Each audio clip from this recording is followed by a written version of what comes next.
Tungku Syik Puredup adalah seorang ulama terkemuka pada abad ke-17 Masehi. Semasa hidupnya ia berkiprah sebagai tokoh penting di Pidi Aceh. Selain mensyiarkan Islam, beliau juga menjadi pelopor bagi masyarakat setempat di bidang pertanian dan permukiman warga. Selain itu, Tungku Syik Puredup merupakan kawan sejawat Tungku Syik di Pasi.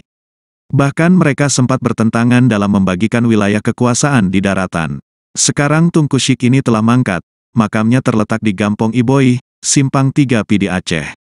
Menurut amatan kami, makamnya terdapat kain-kain putih yang terikat di sebuah dahan kayu. Sepertinya kain putih itu diikat warga sebagai bentuk kepercayaan pada roh gaib. Di samping itu, di makam juga ditemukan sasajen.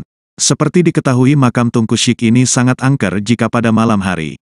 Di sekitarnya terdapat pula sebatang pohon besar yang menjadikan makam itu menjadi sunyi, sepi. Dan sebuah balai tempat kenduri yang digelar oleh para petani setiap musim panen tiba. Sebagaimana diketahui, di sekitar wilayah Simpang 3 banyak sekali situs sejarah makam para ulama, yang sebagiannya tidak terurus. Dari Pidi Pante.